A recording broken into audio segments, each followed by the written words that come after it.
Hello everyone, my name is Aaron Christensen, this is Horror 101 with Dr. AC, and welcome back to Scare-A-Thon 2024, benefiting the Women's Reproductive Rights Assistance Project.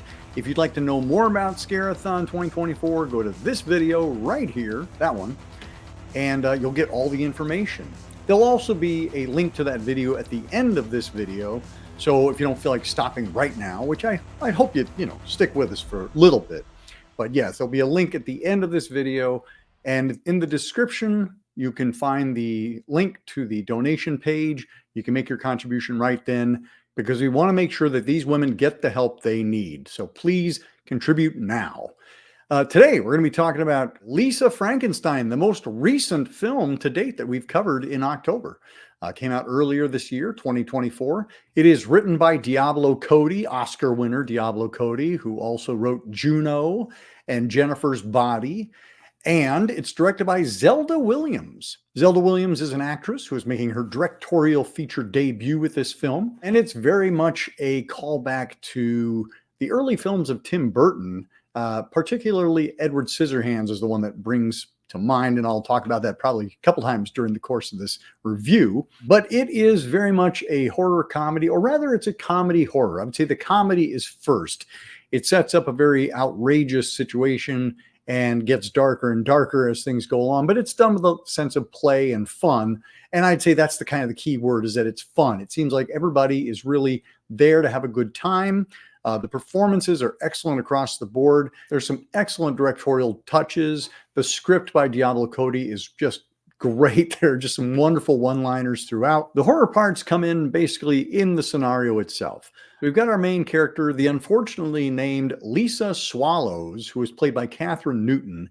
And Kathryn Newton, people might remember from Paranormal Activity 4. She was also in Abigail, which came out earlier this year as well. She plays kind of the computer hacker in that one. Wonderful performances there, and I was really looking forward to seeing her in this title role, and she just shines. She is terrific. And Lisa is pretty much the stereotypical weird girl in class. We quickly learn that her mother was murdered during a home invasion, and she has since gone to live with the new family. Her father has remarried and has remarried Janet, who is played by Carla Gugino, and boy, is she having a good time. Lisa is also stepsisters with Taffy, who is the Hawaiian tropic beauty queen, and she is one of the most popular girls in school. Lisa is one of the least popular girls in school, and so they're an odd couple for sure. And in addition to being unpopular, Lisa engages in some pretty unpopular activities, like going to that deserted cemetery and doing gravestone rubbings and tacking them up on your wall. Not the kind of thing that's going to win you a lot of big popularity points in high school. Also, it should be said that this is set in 1989, so there's a great color scheme and design and production and costumes.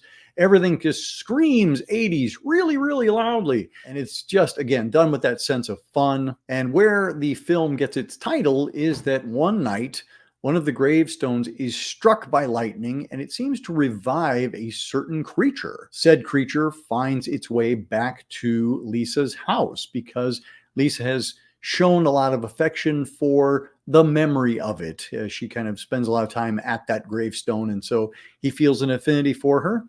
And he shows up just basically covered in mud, and he smells, and he's basically a zombie, but he's not looking to eat anybody. He's just looking for a little love and some friendship. And over the course of the film, an unlikely friendship emerges between these two misfits, and they find they can be really who they are with one another. And being a zombie, pieces of him have rotted off or fallen off or were off before he got put in the ground. And so what Lisa starts to do is stitch on body parts from people who are willingly or unwillingly yielding them up, such as an ear, a hand, and thanks to Taffy's malfunctioning tanning bed, which tends to electrocute people when they sit in it, Lisa is able to animate these new pieces of flesh on her new friend, making him more and more human all the time. Now, again, I referenced Edward Scissorhands, and that's because Cole Sprause, who plays our creature, very much resembles Johnny Depp in that film. There's that same heightened color scheme. There's the same sense of two people being drawn together, even though they just don't seem like they should fit together. And the fact that Johnny Depp played the character pretty much wordless, as does Cole Sprause. Fans of Riverdale will, of course, recognize Cole Sprause as Jughead. I've not seen the series, but I know it has a lot of big fans out there. Similar to Diablo Cody's other work with Juno and Jennifer's Body, this is very much about a young woman kind of coming into her own.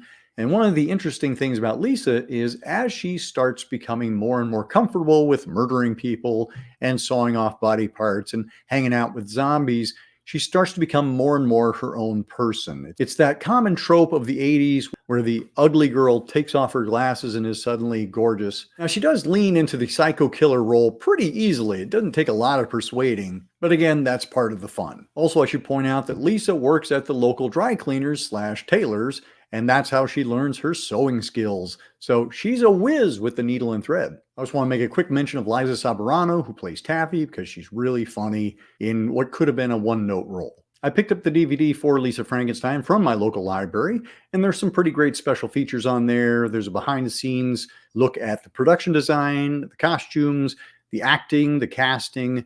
There's director's commentary with Zelda Williams. There's also an interview with Diablo Cody and Zelda Williams talking about the process. So you get a nice sneak behind the scenes of what turns out to be a pretty enjoyable comedy horror. So that's Lisa Frankenstein, and this is Scare-A-Thon 2024, again, benefiting the Women's Reproductive Rights Assistance Project. Please make a donation via the link in the description below, and looking forward to seeing you tomorrow. Have a great week, everybody.